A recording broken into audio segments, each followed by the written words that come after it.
बिस्मिल्लाहिर्रहमानिर्रहीम। बहुत शुक्रिया, आपने एक इम्पॉर्टेंट क्वेश्चन किया पाकिस्तान की। अगर स्टैटिस्टिक्स को देखा जाए तो पाकिस्तान के अंदर जो यूथ है उसकी जो फिगर है वो 60% से ज़्यादा है। पाकिस्तान में जो 13 साल से 25 साल की उम्र के नौजवान हैं उनकी जो परसेंटेज है वो 60%, 60% तक है, जो कि इस वक्त किसी भी डेवलप मुल्क के पास नहीं है। इतनी रिच, इतनी फर्टाइल यूथ, तो एक इट इज़ अ ब्लेसिंग। जैसे कहते हैं ना, एक कहावत है, ब्लेसिंग इन अ डिस्गाइज। तो ये एक नेमत है, और इस नेमत को अगर हमने डायरेक्शन ना दी तो एट द सेम टाइम ये जहमत भी है।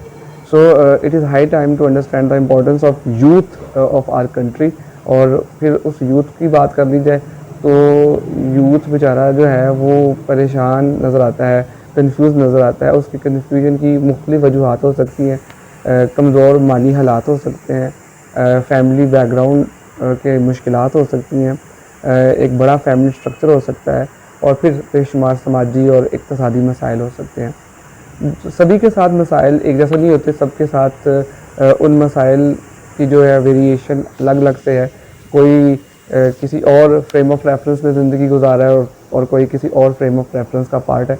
तो मसाइल यकजा नहीं है, लेकिन कम व बेश मिलते जुलते ज़रूर हो सकते हैं। अब बात की जाए कि इन मसाइल से नबर्द आज़मा होकर कैसे आगे बढ़ा जा सकता है, तो मैं आपके प्लेटफॉर्म से तमाम नौजवानों से इस वक्त बात कर रहा हूँ और उनके इस इम्पॉर्टेंट मसले को डिस्कस कर रहा हूँ। तो मेरा ये ख्याल है, सबसे पहले तो हमें अल्लाह ताला पे यकीन रखना चाहिए। जिसने हमें पैदा किया है वो हमें भटकने नहीं देगा, लेकिन इस यकीन के साथ सिर्फ इंटैक्ट होकर रहना काफ़ी नहीं है, बल्कि इस यकीन के साथ अमल भी जुड़ा हुआ है। हम रोटी सामने रख के रोटी रोटी बोलते रहेंगे तो नवाला कभी भी टूट के मेरे मुंह में नहीं जाएगा, मुझे उसके लिए एफ़र्ट करनी पड़ेगी। तो मैं ये समझता हूँ कि हमारा यूथ जो है, हमने उनकी तरबियत में कहीं ना कहीं कुछ कमियाँ छोड़ दी हैं। वो यही समझ रहा है कि हम रोटी रोटी पुकारेंगे और रोटी खुद टूट के हमारे मुंह में चली जाएगी, ये बन के भी तंदूर से खुद ही आ जाएगी। तो ऐसा हरगिज़ नहीं है, दुनिया के किसी मुल्क में ऐसा नहीं होता। हर जगह आप एफ़र्ट्स करते हैं और उस एफ़र्ट के नतीजे में आपको नताइज मिलते हैं, अच्छे या बुरे। जितनी आपकी एफ़र्ट्स, जितनी आपकी कोशिश नेक नियति पर मबनी होती है और जितनी ज़्यादा मेहनत पर मबनी होती है, उसके वैसे ही रिजल्ट्स आते हैं। और अगर इसमें कुछ डायरेक्शन का अमल दखल दुरुस्त कर लिया जाए तो फिर नताइज, जिस तरह हम एक नेक काम करते हैं तो अल्लाह के यहाँ उसके दर्जे 7 से लेकर 700 गुना तक है ना, तो इसी तरह हमारी मेहनत के जो नतीजे में हमें जो उसका रिज़ल्ट मिलता है उसके भी दर्जात हैं, और उसके दर्जात उससे पहले के दर्जात पर डिपेंड करते हैं कि हमने वो मेहनत की किस नीयत के साथ है और हमारा ऑब्जेक्टिव क्या था। तो मेहनत करना और फिर सही समत में मेहनत करना, इसमें फ़र्क है, ठीक है। तो सही समत में मेहनत करने से हम अब जल्दी ग्रो कर सकते हैं, जल्दी एक्सेल कर सकते हैं, अपनी फाइनेंशियल कंस्ट्रेंट्स में रहते हुए तरक्की के सफ़र पर गामज़न हो सकते हैं और अपने मसाइल को एड्रेस कर सकते हैं। इस वक्त मसला ये भी हमें देखने को आता है कि हम मसाइल को मसाइल समझने पे भी नहीं इत्तेफाक करते। और मैं आपको एक साइकोलॉजी का एक फार्मूला बता दूं कि जब हम मसाइल को मसाइल के तौर पर कबूल नहीं करते तो कभी उनका हल भी नहीं कर सकते।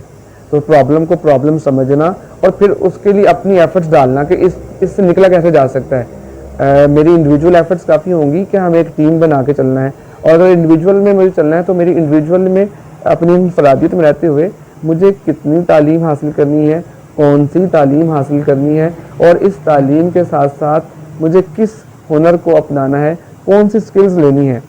हमारा यूथ अभी तक इस ख्वाब में ज़िंदगी गुजार देता है कि 16 साल की तालीम लेंगे, MBA करेंगे, MA करेंगे और दीगर मास्टर्स लेवल की क्वालिफ़िकेशन लेंगे, और जैसे ही क्वालिफ़िकेशन लेके अपनी डिग्री लेके निकलेंगे तो हमें 40-50 हज़ार से 1 लाख की जॉब मिल जाएगी, और उस जॉब के बाद फिर वारे न्यारे हो जाएंगे और फिर दूध की नहरें आसपास बहेंगी और फिर शादी का अहतमाम हो जाएगा। ये कमोबेश हर नौजवान की पाकिस्तान में रहते हुए ख्वाहिश भी होती है, और वो कुछ ऐसे ख्वाब उसे दिखाए भी जाते हैं।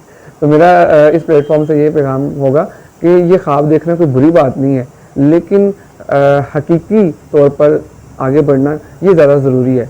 अगर आप मेहनत करके सही डायरेक्शन में काम करके आगे आएंगे तो यकीनन आपकी ज़ाती ज़िंदगी में भी अच्छे नताइज बरामद होंगे, और ये नताइज आपके ख़ानदान पर भी अच्छे साबित होंगे और अल्टीमेटली पाकिस्तान के लिए बेहतरी के मौके मौजूद होंगे।